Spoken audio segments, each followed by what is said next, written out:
Pernah nggak sih Anda merasa jauh lebih tenang simpan uang di bawah kasur, di celengan ayam, atau sekedar ikut arisan daripada taruh uang di pasar saham? Kalau jawabannya iya, tenang, Anda nggak sendirian.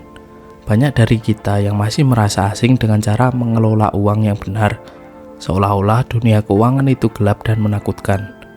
Padahal, coba disadari, dari mulai bangun tidur sampai tidur lagi, kita selalu pakai produk dari perusahaan besar, mandi pakai sabun mereka, berangkat kerja naik motor mereka, sampai bayar tol pun pakai bank mereka.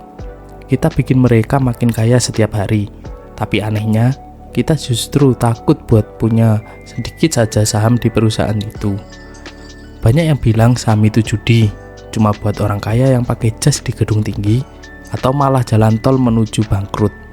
Nah, pada seksi kali ini, kita bakal bedah monster bernama takut itu. Kita cari tahu kenapa kita bisa sealergi itu sama saham dan gimana caranya mengubah ketakutan itu jadi aset yang terus bertumbuh buat masa depan. Alasan pertama kenapa kita takut sebenarnya sangat masuk akal, trauma. Kita sudah terlalu sering melihat berita tentang penipuan yang mengatasnamakan investasi. Masalahnya, para penipu ini pintar. Mereka sengaja pakai istilah keren seperti saham atau trading cuma buat menjadi kedok. Efeknya, kita jadi susah membedakan mana bisnis yang beneran legal dan mana yang cuma tipu-tipu skema Ponzi.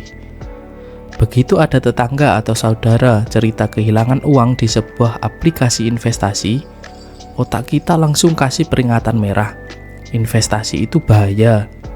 Inilah yang akhirnya jadi trauma bareng-bareng.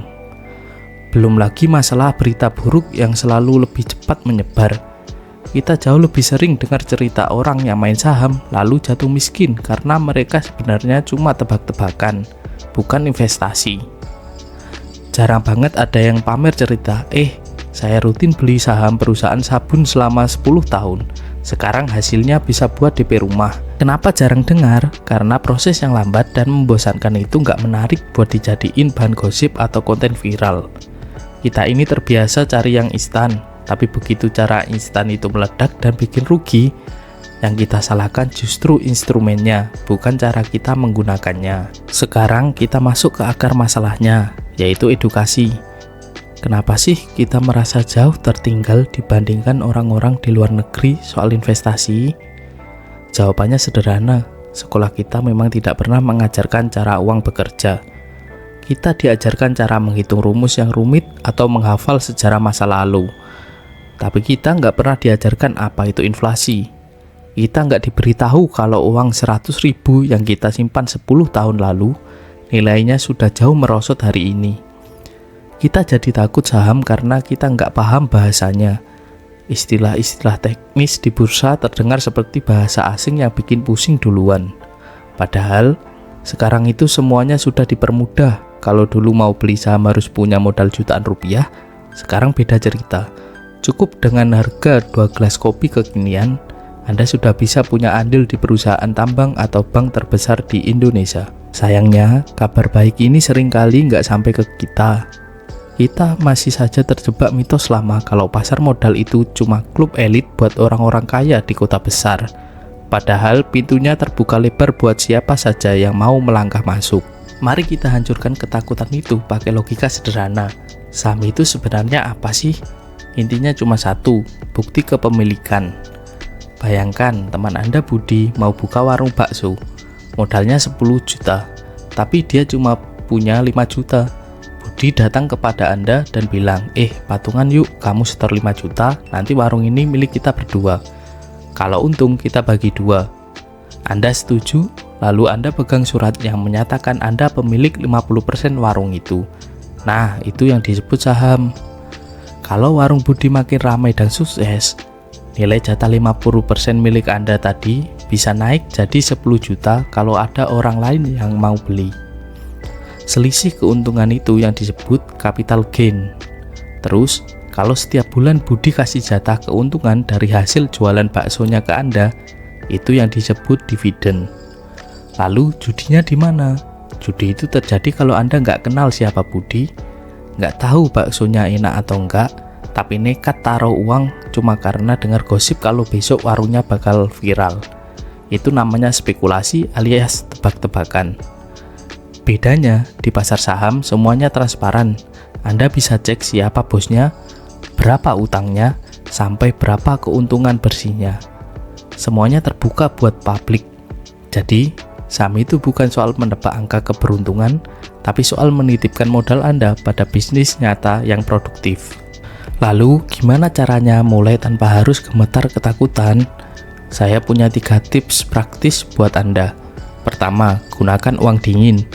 Jangan pernah sekali-sekali investasi pakai uang kontrakan, uang sekolah anak, apalagi uang pinjaman online. Investasilah pakai uang yang kalaupun nilainya turun sedikit, Anda tetap bisa tidur nyenyak dan makan enak. Ketakutan itu biasanya muncul karena kita mempertaruhkan sesuatu yang kita nggak siap kalau sampai hilang. Kedua, mulai dari yang Anda kenal. Nggak perlu pusing cari saham teknologi yang rumit. Lihat saja di sekitar Anda. Bank apa yang Anda pakai? Provider pulsa apa yang sinyalnya paling kuat? Atau sabun apa yang paling laris di minimarket? Mulailah dari perusahaan besar yang produknya nyata dan bisnisnya sudah bertahan puluhan tahun. Ketiga, manfaatkan teknologi. Sekarang sudah banyak aplikasi investasi resmi yang diawasi ketat sama OJK. Di dalamnya pun sudah ada fitur edukasi. Jangan langsung beli dalam jumlah besar, coba dulu beli 1 lot, rasakan sensasinya, perhatikan pergerakannya, dan belajar pelan-pelan. Ingat, investasi itu maraton, bukan lari sprint yang harus buru-buru sampai garis finish. Teman-teman, merasa takut itu manusiawi, tapi ketakutan yang dibiarkan tanpa belajar cuma akan bikin kita tertinggal. Ingat, inflasi itu nyata. Dia bakal terus menggerus nilai uang kita setiap tahunnya kalau kita cuma menabung dengan cara biasa.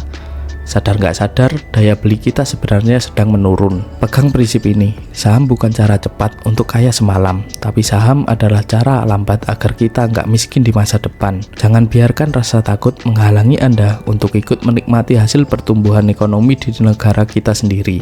Tugas Anda sekarang bukan langsung setor uang miliaran ke bursa. Tugas Anda cukup belajar 1 hal baru saja setiap hari. Pahami resikonya, kenali perusahaannya, dan mulailah dengan langkah kecil. Karena investor yang sukses itu bukan mereka yang paling pintar, tapi mereka yang paling sabar dan mau terus belajar. Nah, saya ingin tahu pendapat Anda. Apa sih hal yang paling bikin Anda takut untuk mulai investasi saham? Yuk kita diskusi di kolom komentar. Jangan lupa klik subscribe untuk konten edukasi keuangan lainnya. Terima kasih sudah menonton dan sampai jumpa di video berikutnya.